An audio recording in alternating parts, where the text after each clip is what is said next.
Hello price Lord. இன்றைய கர்த்தருடைய வார்த்தை ஏசாயா 60ஆம் அதிகாரம் 5வது வசனம். உன் இருதயம் அதிசயப்பட்டு பூரிக்கும் என்று கர்த்தர் சொல்லுகிறார். பிரியமானவர்களே, நீ எழும்பி பிரகாசிக்கக்கூடிய காலம் வந்துவிட்டது. ஆகவே ஏனென்றால் கர்த்தரின் மகிமை உன்மேல் உதித்திருக்கிறது. ஆகவே நீ உறங்குகிற காலமல்ல, நீ மௌனமாக இருக்க வேண்டிய காலமல்ல, எழும்பி பிரகாசிக்க வேண்டிய காலம். ஆகவே நீ எப்பவும் போல என்னுடைய வாழ்க்கை இருக்கிறது என்று நினைக்க வேண்டாம். ஆண்டவர் சொல்கிறார், நான் உன்மேல் உதிக்கிறேன். நான் சூரியனைப் போல என்னுடைய மகிமையை உன்மேல் உதிக்க செய்திருக்கிறேன். ஆகவே நீ எழும்பி பிரகாசி. உன்னுடைய வெளிச்சத்தின் இடத்திற்கு ஜாதிகளும் உன் ஒளியின் இடத்திற்கு ராஜாக்களும் நடந்து வருவார்கள். உன்னை தேடி பெரிய அந்தஸ்து உடையவர்களும் உன்னை தேடி வரப்போகிறார்கள். ஏனென்றால் உன்னுடைய ஆலோசனையை கேட்கும்படியாக, உன்னுடைய வேலை அவர்களுக்கு தேவை. ஆகவே ஆண்டவர் அவர்கள் உன்னை தேடி வரும்படிக்கு ஆண்டவர் உதவி செய்ய போகிறார். வேலை செய்கிற இடத்துல உங்களை தரக்குறைவாக பேசியிருக்கலாம். இன்றைக்கு ஆண்டவர் யார் உங்களை தரக்குறைவாக பேசுகிறார்களோ அவர்களே உங்களிடத்தில் உதவியை நாடி வரப்போகிறார்கள். அதே போல் நீங்கள் படிக்கிற இடத்துல ஆண்டவர் அற்புதத்தை செய்ய போகிறார்.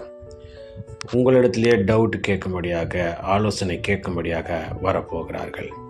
அதே போல் ஊழியத்திலேயும் உங்களை தேடி அநேக முக்கியஸ்தர்கள், உத்தியோகஸ்தர்கள் ஆண்டவரிடத்தில் ஜெபம் பண்ணும்படியாக வரப்போகிறார்கள். இந்த நாளிலேயும் கூட ஒவ்வொருவருக்கும் ஒவ்வொரு வாழ்க்கையிலே, தனிப்பட்ட வாழ்க்கையிலே கர்த்தர் ஒரு ஆச்சரியத்தையும் அற்புதத்தையும் அதிசயத்தையும் செய்ய வல்லமையுள்ள தேவனாக இருக்கிறார்.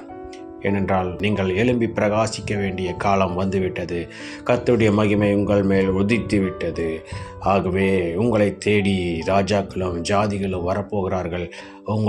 உங்களுடைய உதவியை நாடி வரப்போகிறார்கள் என்று ஆண்டவர் சொல்லுகிறார். ஆகவே இந்த நாளில் நீங்களே ஆச்சரியப்படும் அளவிற்கு எனக்காக இந்த அறிவை ஆண்டவர் கொடுத்திருக்கிறார், எனக்காக இந்த மேன்மை என்று சொல்லி நீங்களே ஆச்சரியப்படும் அளவிற்கு உங்களை உயர்த்தப் போகிறார். விசுவாசிங்கள், கர்த்தர் என்னோடு இருக்கிறார், நான் பிரகாசிக்க வேண்டிய காலம் வந்துவிட்டது என்று விசுவாசிங்கள். இன்றைக்கே அற்புதத்தை எதிர்பாருங்கள். உங்களுடைய விசுவாசத்தின்படி, நம்முடைய விசுவாசத்தின்படி கர்த்தர் இன்றைக்கு ஒரு அற்புதத்தை செய்ய வல்லமையுள்ள தேவனாக இருக்கிறார். பிரார்த்தனை செய்வோம்.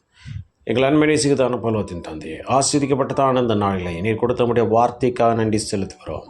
நாங்கள் எழும்பி பிரகாசிக்க வேண்டிய காலம் வந்து விட்டதினால எங்களை தேடி ராஜாக்களும் அநேக மக்களும் எங்களுடைய உதவியை நாடி வருவார்கள் என்று சொல்லியிருக்கிறபடி நாங்கள் அநேகருக்கு இப்பொழுது முக்கியத்துவம் உடையவர்களாக, மிகவும் கனமுடையவர்களாக எங்களை மாற்றி நாமத்தை மகிமைப்படுத்த போகிற தெய்வக்காக நன்றி செலுத்துகிறோம்.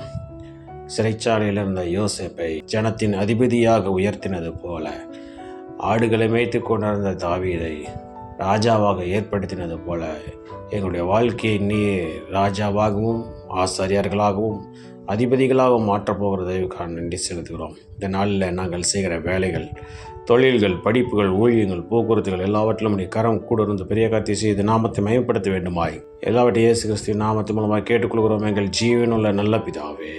ஆமேன், ஆமேன்.